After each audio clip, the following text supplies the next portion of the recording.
بسم اللہ الرحمن الرحیم۔ السلام علیکم ورحمۃ اللہ وبرکاتہ۔ میری 5 باتیں یاد رکھنا ہمیشہ بہت کامیاب ہوں گے۔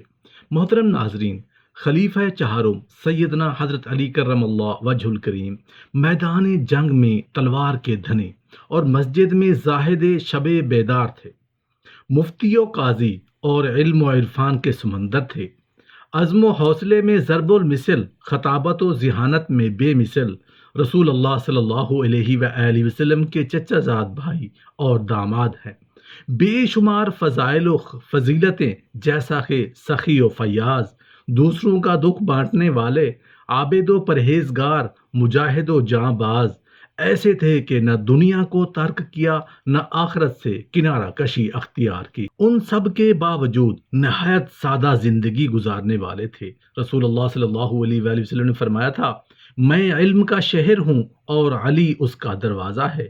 اس لیے ہمیں چاہیے کہ حضرت علی کرم اللہ وجہ الکریم کے علم اور آپ رضی اللہ عنہ کے اقوال سے استفادہ حاصل کریں۔ یہ آپ رضی اللہ عنہ کی فصاحت و بلاغت ہی تھی کہ آج 1400 سال بعد بھی آپ کے علم کے چرچے ہیں، اور آپ رضی اللہ عنہ کے اقوال زرعی سے آج بھی لوگ استفادہ کر رہے ہیں۔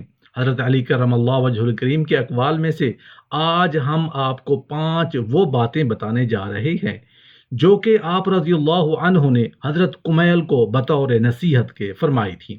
یہ 5 باتیں کیا ہیں؟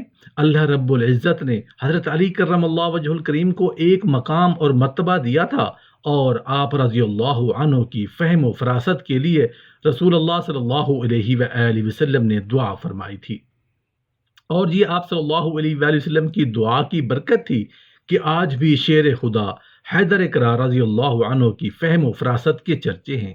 حضرت علی کرم اللہ وجہ الکریم کے میدان میں فرمایا کرتے تھے، علم مال سے بہتر ہے، کیونکہ علم انسان کی حفاظت کرتا ہے، جبکہ مال کی حفاظت انسان کو کرنی پڑتی ہے۔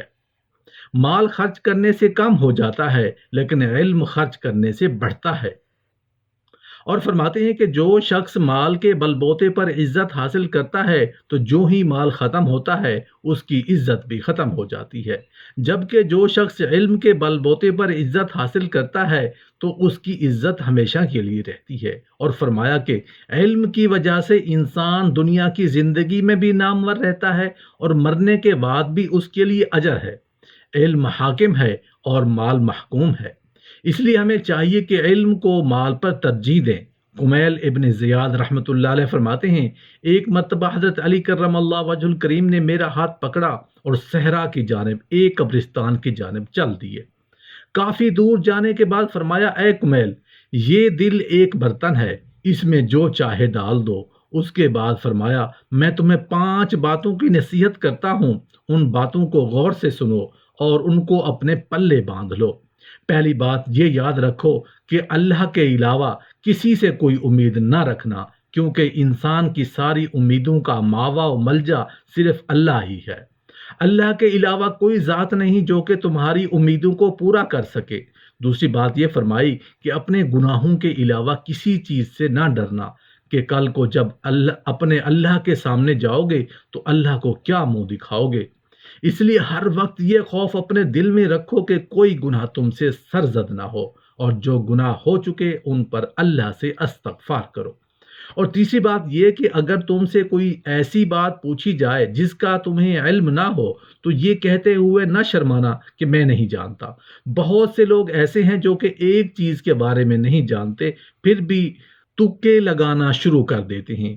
ایک اور موقع پر حضرت علی کرم اللہ وجہ الکریم نے یہ بھی فرمایا تھا کہ اس بات کا اقرار کر لینا کہ میں اس بارے میں نہیں جانتا، یہ بھی آدھا علم ہے۔ اور چوتھی بات یہ کہ جس بات کا تمہیں علم نہ ہو اس کے بارے میں علم حاصل کرنے کی کوشش کرو اور اس کے بارے میں علم حاصل کرو۔ اور پانچویں بات یہ فرمائی کہ صبر کرو، ہر حال میں صبر کرنا انسان کے لیے بہتر ہے، اور صبر ایمان کا حصہ ہے، بلکہ یہاں تک فرمایا کہ صبر کا مقام ایمان میں ایسا ہے جیسے کہ بدن میں سر کا مقام ہے۔ اس بات سے معلوم ہوا کہ صبر ایمان کے ساتھ بڑا گہرا تعلق ہے، اس لیے چاہیے کہ صبر کا دامن کسی حال میں نہ چھوڑا جائے۔ اس لیے ہمیں چاہیے کہ ہم بھی ان نصیحتوں کو اپنے پلے باندھیں اور نصیحتوں سے سبق سیکھیں۔ اپنی زندگی کا ان نصیحتوں کے پیش نظر محاسبہ کریں کہ آیا ہم ان باتوں میں سے کتنی باتوں پر اور کس حد تک عمل پیرا ہے۔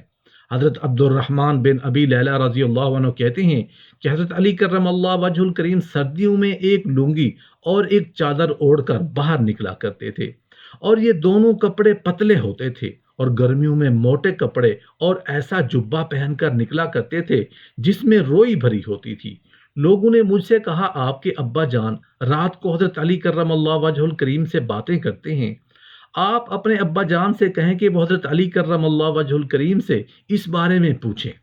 میں نے اپنے والد سے کہا کہ لوگوں نے امیر المومنین کا ایک کام دیکھا ہے جس سے وہ حیران ہے۔ میرے والد نے کہا، وہ کیا؟ میں نے کہا، وہ سخت گرمی میں روئی والے جبہ اور موٹے کپڑوں میں باہر آتے ہیں اور انہیں گرمی کی کوئی پرواہ نہیں ہوتی، اور سخت سردی میں پتلے کپڑوں میں باہر آتے ہیں، نہ انہیں سردی کی کوئی پرواہ ہوتی ہے اور نہ وہ سردی سے بچنے کی کوشش کرتے ہیں۔ تو کیا آپ نے ان سے اس بارے میں کچھ سنا ہے؟ لوگوں نے مجھے کہا ہے کہ جب آپ رات کو ان سے باتیں کریں تو یہ بات بھی ان سے پوچھ لیں۔ چنانچہ جب رات کو میرے والد حضرت علی کرم اللہ وجہ الکریم کے پاس گئے تو ان سے کہا، اے امیر المومنین، لوگ آپ رضی اللہ عنہ سے ایک چیز کے بارے میں پوچھنا چاہتے ہیں۔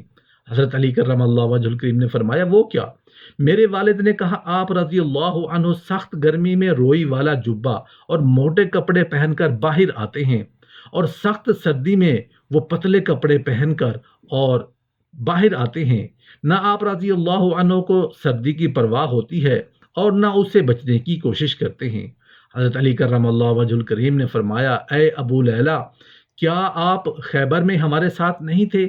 میرے والد نے کہا، اللہ کی قسم میں آپ لوگوں کے ساتھ تھا۔ حضرت علی کرم اللہ وجہ الکریم نے فرمایا، حضور نبی مکرم صلی اللہ علیہ وآلہ وسلم نے پہلے حضرت ابو بکر رضی اللہ عنہ کو بھیجا، وہ لوگوں کو لے کر قلعہ پر حملہ آور ہوئے لیکن قلعہ فتح نہ ہو سکا، واپس آ گئے۔ حضور پر نور صلی اللہ علیہ وآلہ وسلم نے پھر حضرت عمر فاروق رضی اللہ عنہ کو بھیجا، لوگوں کو لے کر حملہ آور ہوئے لیکن قلعہ فتح نہ ہو سکا، وہ بھی واپس آ گئے۔ اس پر حضور نبی مکرم صلی اللہ علیہ وآلہ وسلم نے، اب جھنڈا ایسے آدمی کو دوں گا جسے اللہ اور اس کے رسول سے بہت محبت ہے، اللہ اس کے ہاتھوں فتح نصیب فرمائے گا اور وہ بھگوڑا بھی نہیں ہے۔ چنانچہ حضور نبی مکرم صلی اللہ علیہ وآلہ وسلم نے آدمی کو بھیج کر مجھے بلایا۔ میں آقا علیہ السلام کی خدمت میں حاضر ہوا، میری آنکھ دکھ رہی تھی، مجھے کچھ بھی نظر نہیں آ رہا تھا۔ حضور نبی مکرم صلی اللہ علیہ وآلہ وسلم نے میری آنکھوں پر اپنا لعاب مبارک لگایا اور یہ دعا کی، اے اللہ، گرمی اور سردی سے اس کی حفاظت فرما۔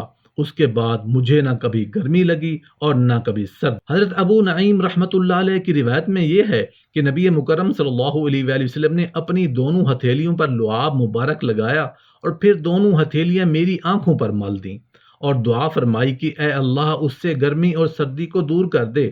اس ذات کی قسم جس نے حضور نبی اکرم صلی اللہ علیہ وآلہ وسلم کو حق کے ساتھ بھیجا ہے، اس کے بعد سے آج تک سردی اور گرمی نے مجھے تک کچھ تکلیف نہیں پہنچائی۔